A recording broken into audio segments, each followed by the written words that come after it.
حضرت موسیٰ کے واقعے میں ایک اہم کڑی میں بیان کر کے بات ختم کرتا ہوں، کیونکہ پورا واقعہ اس ڈیٹیل اور تفصیل کے ساتھ بیان کرنے کا وقت نہیں ہے۔ حضرت موسیٰ ایک مرتبہ تقریر کر رہے تھے، دوران تقریر ایک آدمی کھڑا ہوا، کہا کہ اے موسیٰ کیا آپ سے بڑا کوئی عالم ہے؟ موسیٰ علیہ السلام نے کہا نہیں، مجھ سے بڑا کوئی عالم نہیں، اس وقت دنیا میں سب سے بڑا عالم میں ہوں۔ اور حقیقت میں موسیٰ علیہ السلام سب سے بڑے عالم تھے، مگر اللہ تعالیٰ کو موسیٰ کی یہ بات پسند نہیں ہے۔ یہ عالم کی شان نہیں ہے کہ سب سے بڑا اپنے آپ کو سمجھے۔ موسیٰ علیہ السلام کا یہ جملہ اللہ کو پسند نہیں آیا۔ اللہ نے کہا اے موسیٰ، ہمارا ایک بندہ ہے، اس کے پاس تم جاؤ، اس کے پاس وہ علم ہے جو تمہارے پاس نہیں۔ موسیٰ علیہ السلام نے کہا اچھا، اس کے پاس وہ علم ہے جو میرے پاس نہیں ہے، ٹھیک ہے میں جاتا ہوں اس کے پاس، سیکھتا ہوں اس سے۔ کہاں ملے گا وہ؟ اللہ نے کہا وہ تمہیں ملے گا مجمع البحرین پر، جہاں دونوں دریا آپس میں ملتے ہیں، وہاں چلے جاؤ، وہاں تمہیں وہ آدمی ملے گا۔ چنانچہ حضرت موسیٰ علیہ السلام نے اپنے ساتھی حضرت یوشع ابن نون کو لیا اور پہنچے وہاں پر۔ وہاں پہ حضرت خضر سے ملاقات ہوئی۔ حضرت خضر کون تھے؟ صحیح بات یہ ہے کہ یہ اللہ کے نبی تھے، اور اللہ تعالیٰ نے ان کو ایک مخصوص علم دیا تھا کہ جب کوئی انسیڈنٹ ہوتا تھا، کوئی واقعہ ہوتا تھا، تو اس واقعے کے پیچھے کیا ہونے والا ہے، اس کا انجام کیا ہونے والا ہے، وہ بھی اللہ ان کو بتا دیتا تھا۔ تو جب حضرت موسیٰ پہنچے ان کے پاس تو بڑے ادب سے کہا کہ حضرت میں آپ کے پاس آیا ہوں، آپ سے کچھ سیکھنا چاہتا ہوں، کیا آپ مجھے اجازت دیتے ہیں؟ میں آپ کے ساتھ تھوڑا وقت گزار سکتا ہوں؟ حضرت خضر نے کہا کہ دیکھو میرے ساتھ تم وقت گزار نہیں پاؤ گے، اس لیے کہ میں بہت سا کام ایسا کروں گا جو تمہیں سمجھ میں نہیں آئے گا، اور تمہیں سمجھ میں نہیں آئے گا تم پوچھو گے، تم برداشت نہیں کرو گے، پوچھو گے، اور میرے ساتھ تم کوئی بات پوچھو گے تو میں تمہیں اپنے ساتھ رکھ نہیں سکتا۔ حضرت موسیٰ نے کہا گھبرائیے نہیں، میں کچھ پوچھوں گا نہیں آپ سے، آپ اپنا کام کیجئے، میں بس دیکھتا رہوں گا چپ چاپ۔ کہا ٹھیک ہے چلو۔ دونوں چلے، دریا میں کشتی جا رہی تھی، دونوں کشتی پر بیٹھے۔ کشتی پر جیسے بیٹھے حضرت خضر نے ہتھوڑی نکالی اور تختی کا ایک تختہ توڑ کے نکلنے لگے۔ حضرت موسیٰ نے کہا کیا کر رہے ہیں آپ؟ ارے کشتی ڈوب جائے گی، سب مر جائیں گے، سب کو ڈوبونا ہے کیا؟ کہا میں بولا تھا کہ تم صبر نہیں کر پاؤ گے، تم برداشت نہیں کر پاؤ گے، بولو گے ضرور۔ کہا کہ اچھا معاف کیجئے میں بھول گیا تھا، اب کچھ نہیں پوچھوں گا، اب آپ جو کرنا ہو کیجئے، میں کچھ پوچھوں گا نہیں۔ اور آگے بڑھے، کشتی سے اترے، ایک گاؤں میں پہنچے۔ گاؤں میں 15 سال کا 16 سال کا ایک لڑکا تھا، اچھا خاصا ٹہل رہا تھا۔ اس کو حضرت خضر نے پکڑا، اس کی گردن گھما دی، مر گیا، وہیں پہ مر گیا۔ کہا ارے اقتلت نفسا زکیۃ بغیر نفس، ایک معصوم بچے کو مار ڈالا آپ نے۔ قال الم اقل لك انك لن تستطيع معي صبرا، کہا کہ میں جانتا تو تم صبر نہیں کر پاؤ گے میرے ساتھ، تم برداشت نہیں کر پاؤ گے۔ کہا اچھا معاف کیجیے، اب آخری چانس دے دیجیے، اب اگر میں کچھ پوچھوں گا آپ مجھے چھوڑ دیجیے، آپ اپنے راستے میں اپنے راستے۔ کہا ٹھیک ہے۔ آگے پہنچے، ایک گاؤں میں گئے، ایک بستی میں گئے، دونوں بھوکے پیاسے تھے۔ جب بستی میں پہنچے تو وہ بستی جو تھی وہ کنجوسوں کی، بخیلوں کی بستی تھی۔ یہ دونوں پہنچے، بولے ہمیں بھوک لگی ہے، کچھ کھانے کو ملے گا کیا؟ تو بستی والوں نے کہا کہ ہمارے باپ کا مال ہے، کہ چلے آئے اور ہم تم لوگوں کو کھانے پینے کو دیں گے، چلو جاؤ یہاں سے۔ بھگا دیا ان لوگوں نے۔ یعنی ایک نمبر کے بخیل اور کنجوس تھے، دونوں کو ایک آدمی کھانا کھلانے کو تیار نہیں۔ دونوں بیچارے بھوکے پیاسے تھکے ہارے گاؤں کے ایک مکان کی دیوار کے پاس بیٹھے تھے۔ اچانک دیوار گرنے لگی، حضرت خضر کھڑے ہوئے اور اللہ نے ان کو ایک مخصوص طاقت دی تھی، دیوار گر رہی تھی، انہوں نے کھڑے ہو کے دیوار کو سیدھا کر دیا۔ حالانکہ وہ اکیلے ایک آدمی کے بس کی چیز نہیں تھی، لیکن اللہ نے ان کو پاور دیا تھا، انہوں نے کھڑے ہو کے دیوار ٹھیک کر دی۔ موسیٰ علیہ السلام جلالی پیغمبر تھے، پہلے ہی غصے میں تھے، ان لوگوں نے کھانا اور پانی تک نہیں پوچھا تھا، مہمان نوازی نہیں کی تھی۔ کہا کہ آپ بڑے خیرخواہ بنتے ہیں، بڑے دریا دل بنتے ہیں، ان لوگوں نے پانی تک نہیں پوچھا اور آپ چلے، ان کی دیوار گر رہی تھی، آپ کو ٹھیک کرنے کی کیا ضرورت تھی؟ آپ پہلے پیسہ لے لیتے، کچھ معاوضہ طے کر لیتے۔ قال ھذا فراق بینی و بینک، کہا کہ اے موسیٰ اب یہاں سے آپ اپنے راستے میں اپنے راستے۔ آپ نے کہا تو میں بولوں گا نہیں اور آپ ہر جگہ بول دیے۔ اب میں بتاتا ہوں کہ وہ تینوں کام میں نے کیوں کیا۔ ہم لوگ جس کشتی میں جا رہے تھے وہ کشتی کچھ غریبوں کی کشتی تھی، کچھ غریب لوگ تھے، وہ بیچارے کشتی پر چلاتے تھے، وہی ان کی انکم کا ذریعہ تھی۔ آگے ایک ظالم بادشاہ تھا، وہ ظالم بادشاہ جب کوئی کشتی دیکھتا تھا، اگر کشتی صحیح سلامت ہوتی تھی تو کشتی کو لوٹ لیتا تھا، اور اگر کشتی دور سے ہی عیبدار نظر آتی تھی تو چھوڑ دیتا تھا۔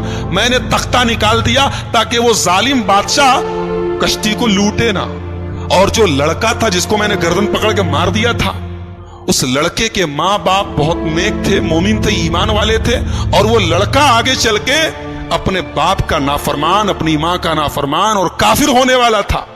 تو میں نے اللہ کے حکم سے اس کو ختم کر دیا, اور اللہ اس بچے کے بدلے ان کو ایک نیک بچہ دے گا جو ان کی آگے چل کے ایمان والا بنے گا اور ان کی خدمت کرے گا. اور جو دیوار میں نے ٹھیک کر دی تھی وہ دراصل جس مکان کی دیوار تھی وہ مکان 2 یتیم بچوں کا تھا. ان کا باپ جب مرنے لگا تو اس نے اپنی ساری جمع پونجی, بچے چھوٹے چھوٹے تھے, ساری جمع پونجی اپنے مکان کی ایک دیوار کے نیچے دفن کر دیا. اور وہ بچے بیچارے ابھی چھوٹے چھوٹے تھے, یتیم بچے تھے.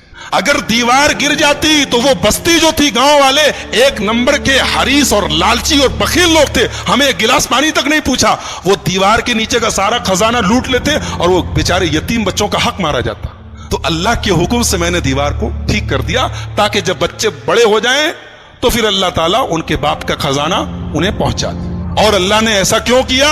اس لیے کہ ان دونوں بچوں کا جو باپ تھا وہ بہت نیک تھا. نیک باپ کی اولاد پریشانی میں پڑے یہ اللہ تعالیٰ نے پسند نہیں کیا. اگر باپ نیک ہے تو اولاد کی اللہ مدد کرتا ہے. ایک نقطہ یہ ملا کہ اگر آدمی نیک ہو تو اس کے مرنے کے بعد بھی اس کی اولاد کو فائدہ پہنچتا ہے. یہ اس آیت سے پتا چلا. بہرحال یہ حضرت خضر کا واقعہ تھا, حضرت موسیٰ کا واقعہ. قرآن کریم کے 15ویں پارے کے لاسٹ میں اور 16ویں کے شروع میں یہ واقعہ بیان کیا گیا. موسیٰ علیہ السلام کی جو قوم تھی اللہ نے بہت انعام ان کے اوپر کیا. ان کے اوپر آسمان سے کھانا اترتا تھا, ان کو بھوک لگتی تھی کھانا اترتا, من و سلوا. پانی کی ضرورت پڑی, موسیٰ علیہ السلام نے لاٹھی کو زمین پہ مارا, زمین سے چشمہ بہنے لگا. ان کو دھوپ بہت تیز لگی, آسمان میں بادل کا سایہ آ گیا. لیکن جتنی اللہ نے ان کو سہولت دی, آرام دیا, اتنی ہی یہ قوم نافرمان ہو گئی. جب فلسطین قریب آ گیا تو موسیٰ علیہ السلام نے اپنے ساتھیوں سے کہا, بنی اسرائیل سے, کہ چلو ہم فلسطین میں چلیں اور وہاں پہ ایک ظالم لوگوں کی حکومت ہے, عمالقہ کی حکومت ہے, ہم ان سے جہاد کریں, ان سے لڑیں. تو موسیٰ علیہ السلام کے ساتھیوں نے کہا, ارے وہ لوگ بہت پاورفل لوگ ہیں, ہم لوگ ان سے لڑ نہیں سکتے, ان سے لڑنے کی طاقت ہمارے اندر نہیں ہے. آپ جائیے, آپ کا رب جائے. اذهب انت وربک فقاتلا, اے موسیٰ تم جاؤ, تمہارا رب جائے اور دونوں جا کے لڑائی کرو, ہم لڑنے والے نہیں.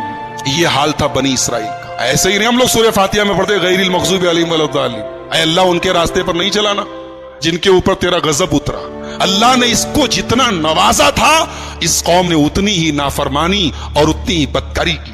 سوچیے اللہ کی کتنی بڑی گستاخی ہے, رسول کی کتنی بڑی گستاخی. کہہ رہے ہیں موسیٰ تم جاؤ, تمہارا رب جائے, تم لڑو, ہم نہیں لڑیں گے.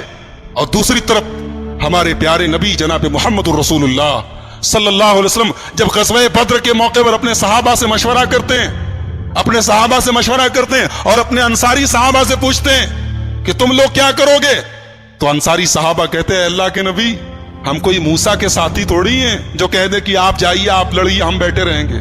اے اللہ کے نبی اگر آپ سمندر میں اترنے کہیں گے آپ کے صحابہ سمندر میں اترنے کو تیار ہیں. اسی لیے ہمارا ایمان ہے کہ دنیا میں جتنے نبی آئے, جتنے رسول آئے, سارے رسولوں میں سب سے بہترین صحابہ, سب سے بہترین ساتھی اگر کسی کو ملے تو ہمارے پیارے نبی محمد الرسول اللہ صلی اللہ علیہ وسلم کو ملے. تو ان لوگوں نے کہا کہ موسیٰ آپ جائیے, آپ کا رب لڑے, ہم نہیں لڑیں گے. اللہ نے سزا نازل کی کہ اب 40 سال تک تم لوگ فلسطین کو فتح نہیں کر سکتے, اب 40 سال تک اسی صحرا میں تم گھومتے رہو, اسی میں پریشان رہو.